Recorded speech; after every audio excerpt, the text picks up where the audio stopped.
There comes a moment when the cold around you feels warmer than the promises you've broken to yourself. That moment found me in Denmark, on a silent winter day when everything felt heavy enough to make me stop trying. In this video, I'll share the night I almost gave up, the stranger who changed everything, and the promise I thought I had buried for good. If you're exhausted or losing hope, maybe my story will remind you of your own. Snowfield promise. Picture this, but without any romantic filter. A wide white field stretching farther than my tired eyes could measure. A wind sharp enough to slice through the thickest jacket, and me, standing there not because I wanted an adventure, but because I genuinely didn't know where else to go. Danish winters have a way of silencing everything around you, until the only sound left is whatever truth you've been avoiding. And in that silence, the first thing that returned wasn't fear, it was a forgotten promise. The funny thing about the mind is that it chooses the absolute worst moments to remind you of the promises you broke to yourself. It doesn't whisper when you're confident or inspired or drinking something warm and comforting. No. It waits until you're shivering in an open field, watching your boots sink slowly into the snow, and then it nudges you almost smugly. What about that promise? It's irritating. But in that irritation, a painful clarity forms. I hadn't given up because I was weak. I had given up because I believed no one would care if I failed. The more I stood there, the more that old promise felt like a shadow glued to my back. Years ago, I promised myself I would become someone I respected, someone who didn't abandon their own intentions. It wasn't a heroic promise. It wasn't something grand. It was simply a commitment not to abandon myself, no matter how messy things got. Yet somewhere along the way, between jobs, expectations, and long spirals of uncertainty, I'd let that promise slip through my fingers like loose snow. The wind kept pushing against me, almost as if it wanted to move me, while the ground beneath held me still. That's what Denmark does to you. It forces you to be honest with yourself. You can't fake strength when the cold peels back every layer of pretense. You can't distract yourself when the world around you goes silent at 4 p.m. And you can't outrun emotions when every step you take leaves a clear mark behind you on the snow. I let out a laugh. Not because anything was funny, but because of how far I'd gone just to avoid facing something so small yet so heavy.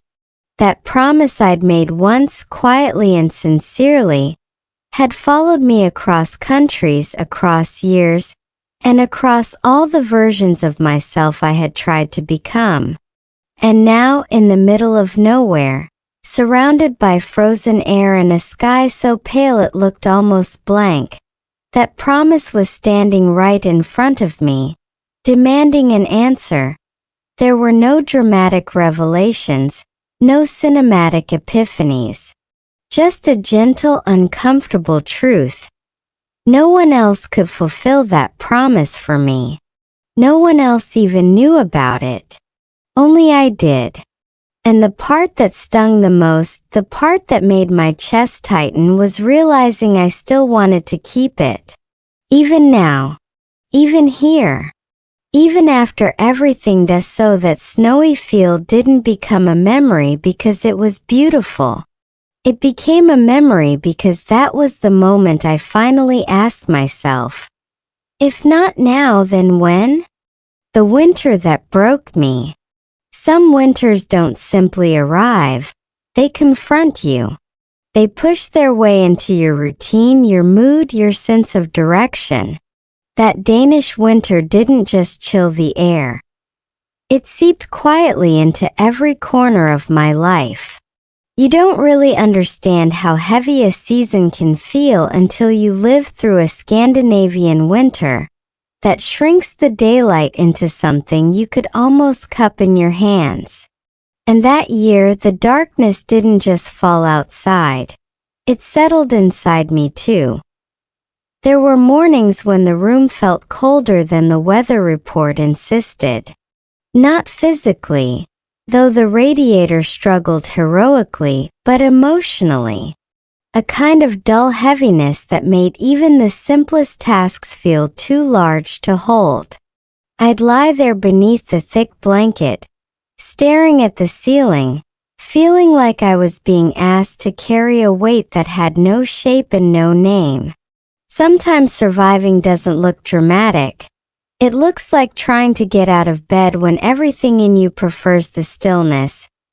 People love to talk about hygge, about candles and wool socks and steaming tea in ceramic mugs that look too pretty to be real. But the truth is, winter in Denmark is a mirror. A quiet, steady mirror that reflects back every crack you've managed to ignore. Without the distractions of long sunny days or crowded streets, you're left with the raw version of yourself. The one who can't hide behind excuses or noise. It's a strange type of honesty, and it arrives whether you're ready or not. I remember one particular afternoon when the sun had disappeared far too early, long before I'd finished pretending I was fine. I walked toward the bus stop, feeling like the cold had reached my bones, and I caught a glimpse of myself in a shop window. Hunched shoulders, hurried steps, eyes that looked like they'd forgotten how to hope. Startled me. Not because I looked tired, but because I recognized that version of me. The one who drifts. The one who survives instead of lives. The one who keeps pushing forward without remembering why. And something about the Danish streets made everything louder, even though the world itself was quiet. The cyclists gliding past with purpose, the steady rhythm of footsteps on wet pavement, the soft glow of apartment windows. All of it made me aware of a truth I didn't want to say out loud. I felt lost. Not lost geographically, but lost in the sense that my inner compass had gone dim. I didn't know what direction I was moving in anymore. Worse, I wasn't sure if I was moving at all. That winter didn't break me with storms or snow. It broke me with stillness. With a silence so complete that it left me no choice but to meet myself. The parts one avoided, the promises I forgot, the weight I pretended wasn't there. And strangely, it was in that quiet breaking that something new began to form. A tender question, almost shy. What if the breaking isn't the end? What if it's the beginning? A silent walk in Aarhus. It was one of those rare afternoons in Aarhus when the sky didn't just turn gray. It pressed down like a heavy sheet, and the snow underfoot made every step echo, even though the streets were nearly empty. I was walking alone, wrapped in layers that did little to shield me from the chill, and yet the cold outside was nothing compared to the frost that had settled in my chest. Each breath I took felt like a reminder that I was utterly, completely alone with my thoughts. The city itself seemed to reflect my inner state. Cafes glowed softly with warm light. Couples hurried past holding hands, and somewhere nearby, a tram hummed a quiet, steady song. And there I was, treading carefully, not because I feared slipping on ice, but because every step felt like navigating the uncertainty I had been running from for years. I realized then how easy it is to get lost, not on a map but in your own story. The streets of Aarhus were familiar yet strange, much like the life I had been living, filled with routines, faces, and obligations, but somehow empty of the warmth I had promised myself long as I walked, I noticed details I would normally ignore. The way the frost clung to bare tree branches like delicate lace, the faint smell of fresh bread escaping a bakery, the quiet rhythm of people's footsteps on the cobbled streets. And in that quiet a strange clarity arrived. The noise I had been using to avoid myself, emails, meetings, social media, was gone. The silence forced me to confront the cracks I had long ignored. It wasn't a revelation with fireworks or dramatic music. It was simply the truth pressing against me like the cold wind, persistent, undeniable, and unavoidable. Somewhere along the path, I found myself in a small square where a few pigeons struggled against the snow. I watched them for a while and realized that despite the cold and the scarcity of food, they moved with determination. It was ridiculous, almost comical, but also profoundly humbling. And I thought, maybe that's what I need too. Just keep moving, even when the circumstances feel impossible. Not in leaps or heroic gestures, but in small, deliberate steps. The kind of steps that could lead me back to the person I wanted to be. By the time I reached the old bridge near the river, the sun had disappeared completely, leaving a soft blue-gray haze over the water. I stopped and watched my reflection ripple in the icy current, distorted and fragmented, yet undeniably present. And for the first time in months, I felt the faintest flicker of possibility. Maybe being alone in Aarhus that winter wasn't about isolation at all. Maybe it was about meeting myself honestly without distractions and acknowledging what had been missing. Courage, presence, and the quiet determination to reclaim what I had abandoned. In that silent walk, I didn't find all the answers. I didn't magically feel lighter or suddenly capable of solving everything I had neglected. But I did find a small, persistent truth. I could not outrun myself, and perhaps the first step back was simply to face the quiet, to walk through it, and to notice, really notice, the life that still waited beneath the snow. Unexpected stranger. It was late afternoon when the snow started falling again, heavier this time, turning the streets into a soft blur of white. I was shuffling along a narrow lane near the Aarhus harbor, thinking about how absurd it felt to be so overwhelmed by a place that should have been beautiful. And then I saw him. A man probably in his 70s, bundled in a thick coat, leaning slightly on a walking stick, looking exactly like someone who belonged in a different era. Our eyes met briefly, and for a split second, I felt the familiar awkwardness of city encounters. Do I nod, smile, pretend, or just keep walking? He didn't move away. He stepped closer and spoke in broken English, soft but steady. "Cold day, isn't it?" And somehow those 3 words cracked something inside me. I smiled back, unsure why I was letting myself talk to a stranger, especially in the middle of a frozen city that had felt so isolating moments before. He didn't rush, didn't expect anything from me.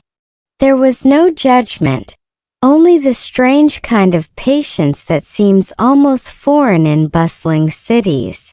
In that instant, I realized I had been carrying a heavy burden, not of snow but of unspoken expectations, forgotten promises, and doubts I thought no one could understand. We walked together for a few blocks, and though our conversation was simple, it touched something deeper than small talk could explain. He asked where I was from, what brought me to Denmark, and listened. I noticed the lines etched across his face, the careful way he measured his words, and I thought, this man has lived winters I cannot imagine.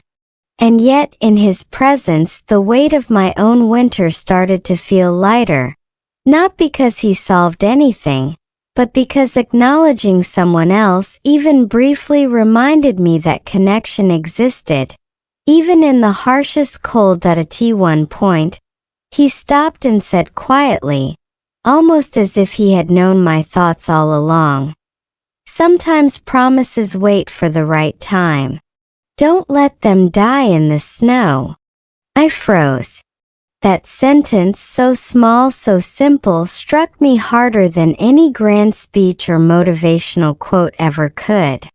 I realized then that my promise, the one I thought was long buried under distractions, excuses, and failures, was still alive. It hadn't disappeared. It had been waiting quietly, patiently for me to notice. And in that frozen alleyway, something shifted.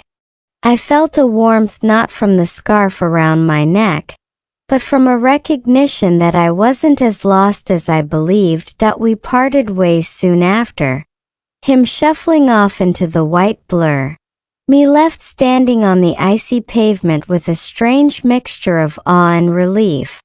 That brief encounter, no fanfare, no heroics, had reminded me of a critical truth.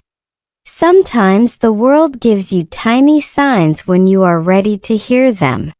And sometimes a stranger's words in the snow are enough to reignite a spark you thought had vanished. That night, walking back to my small apartment, I replayed every detail, the snow, his voice, the rhythm of our steps, and I understood that the promise I had almost abandoned was not gone. It was waiting. Just as I had been waiting to see it clearly, I was now ready to respond. The promise resurfaces. The next morning I woke to a world coated in fresh snow. And yet the city felt different. It wasn't the cold or the gray light, it was me. That short encounter with the stranger had left a residue I couldn't ignore. His words replayed in my mind, simple but insistent. "Don't let them die in the snow." And suddenly that long-forgotten promise, so small, so quietly made years ago, resurfaced with startling clarity. It wasn't about grandeur or recognition. It was about integrity, about honoring a commitment I had made to myself, no matter how inconsequential it seemed to anyone else. As I stepped out into the crisp morning, the snow crunching under my boots, memories of my past attempts and failures came flooding back. Each disappointment, each hesitation, every moment I had ignored the voice within now seemed less like shame and more like a lesson. I realized that the promise had been patient, waiting not for my convenience, but for the moment I could confront it honestly. And this time, unlike before, I felt ready, not because I had suddenly acquired some extraordinary courage, but because I had seen through that stranger, that small acknowledgments and simple actions could matter more than perfection. That I wandered through the streets of Copenhagen, observing the quiet routines of people around me, noticing how life continued despite the frost and darkness. There was a subtle metaphor in that continuity. The world doesn't pause for your indecision. If a promise is to be kept, you have to act, even in small increments, even in the midst of uncertainty. And so I began to quietly acknowledge the fragments of my life I had abandoned, recognizing that these small acts of remembering and commitment were the first steps toward reclaiming what I had lost. By afternoon, the city felt more alive, not in color or warmth but in presence. I realized that keeping a promise to oneself is not a one-time event. It is a series of choices, repeated in moments that often go unnoticed. Every step I took, every breath I drew in the snow-blanketed streets, felt like a small affirmation. I am still here, I still care, and I still have the power to honor the commitments that define me.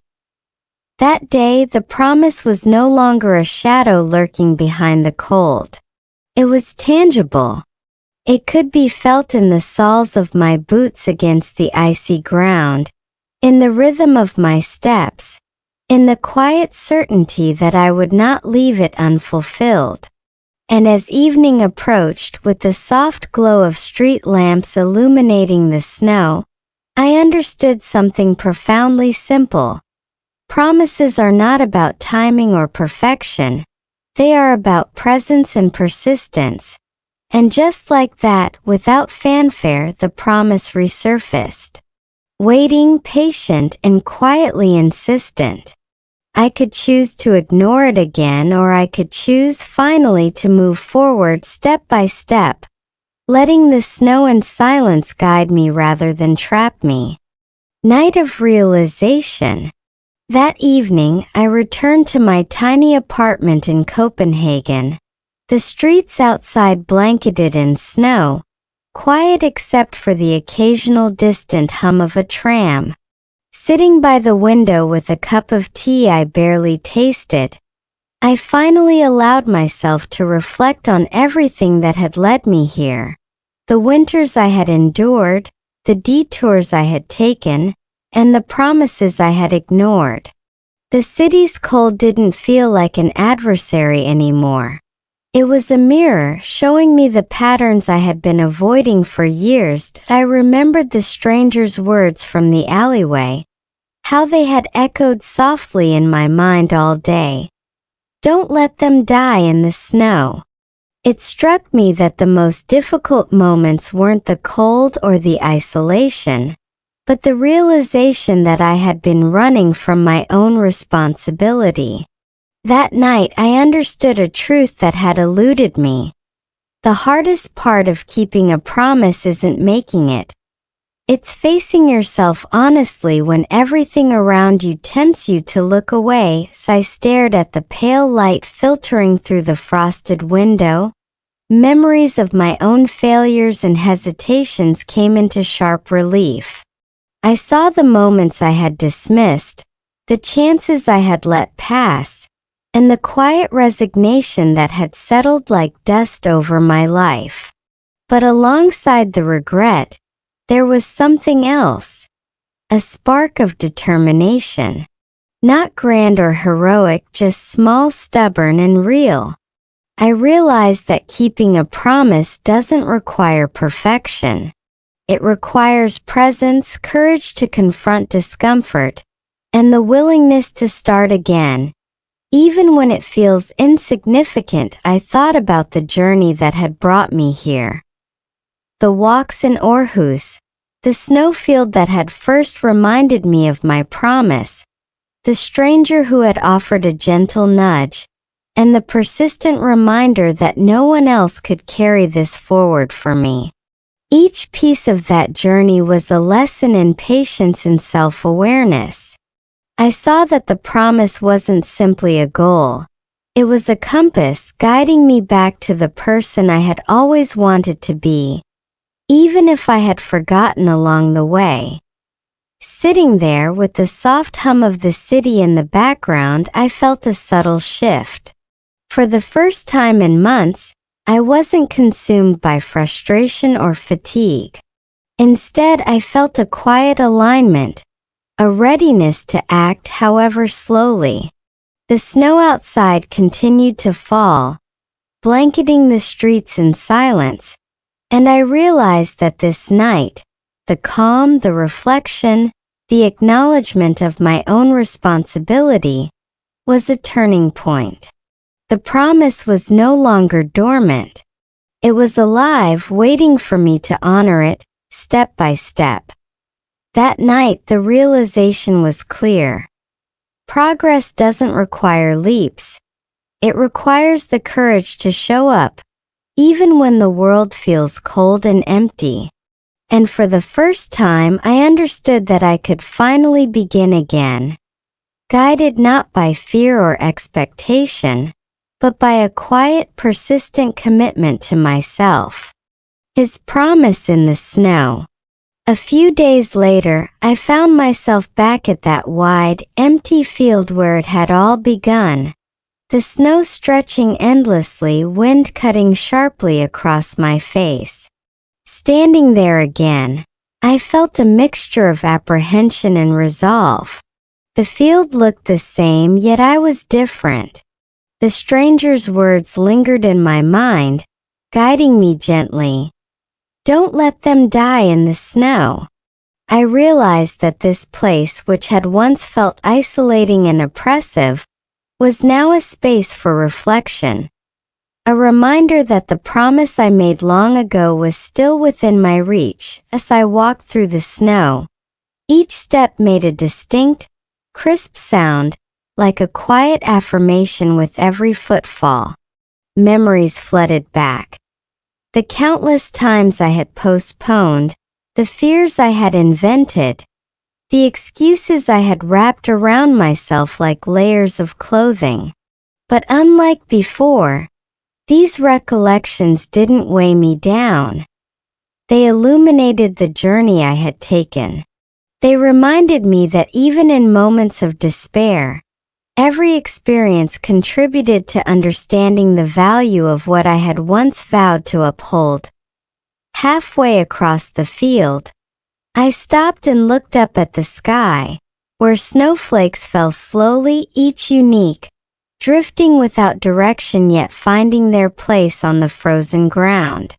The metaphor was impossible to ignore.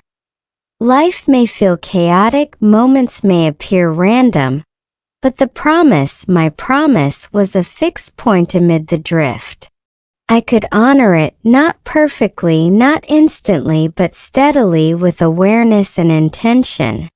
That realization, simple yet profound, made the biting wind seem almost gentle. I thought back to the stranger, imagining him smiling knowingly somewhere in the city, and I understood something essential. Sometimes guidance doesn't arrive in grandeur. It comes through subtle nudges, brief encounters, and words that resonate long after they are spoken. His promise to me in that fleeting meeting had rekindled my own. And now, standing in the snow, I could feel the quiet resolve growing within me. Like warmth beneath layers of winter clothes, I took a deep breath, letting the cold fill my lungs, and with each exhale, I felt a piece of the fear and hesitation leaving. The promise, once distant and fragile, was no longer abstract. It had a presence, tangible and real, like the snow beneath my boots and the air against my face.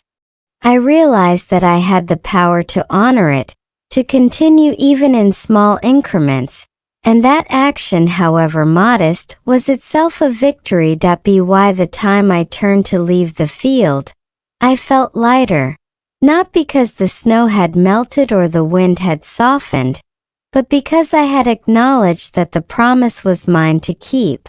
The act of facing it head-on, standing firm in the cold, had shifted something inside me. The promise had returned, not as a burden, but as a quiet guiding force. What promise you still keep? Walking back through the quiet streets of Copenhagen that evening, I couldn't stop thinking about the question that had begun to settle in my mind. What promise are you still keeping or avoiding in your own life? The snow, now softly falling, seemed to whisper the answer in its gentle rhythm. Every footprint I left behind reminded me that action, any action, was proof that commitment still existed, even if only in small, deliberate steps. It struck me how easy it is to bury our intentions, letting time and fear disguise them as impossibilities. Did I pass familiar landmarks? The small bridge over the canal, the cafes glowing warmly despite the cold, and the narrow streets lined with frosted windows, and everything seemed to reflect a life quietly moving forward, whether or not I noticed. In that silence, I understood that promises aren't always grand gestures or dramatic declarations. They are persistent whispers that return when you are ready to hear them. And the longer you ignore them, the louder they become, demanding your attention not through force, but through subtle insistence. That night, I thought about all the moments I had spent avoiding my own commitment, justifying inaction with excuses that now seem trivial. I realized that fear and discomfort are temporary, but the regret of leaving a promise unfulfilled can linger indefinitely. And yet, there's a comforting truth. It's never too late to begin again. Every choice, every small step, can reconnect you to what you once intended.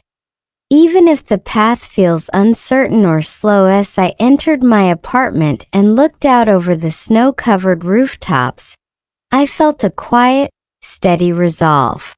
My promise had returned, not as a burden but as a companion. It reminded me that life's most meaningful actions are often not loud or celebrated. They are simply the acts we choose to honor for ourselves. That understanding brought an unexpected sense of peace, one that had been absent during months of doubt and self-reproach. And so I ask you, whoever is listening now, walking your own metaphorical winters, what promise are you still keeping? Which commitment have you left abandoned, thinking the world wouldn't notice? Perhaps it's time to stand in your own snow, to face the silence, and to take the first small step toward reclaiming it. Because even the smallest action matters. And sometimes the quietest moments can be the most transformative. That realization, standing in the cold and walking back home, felt like the end of a chapter and the beginning of another. The promise was no longer dormant. It had been acknowledged, revived, and given life through choice and attention. And now it was mine to carry forward, one deliberate step at a time.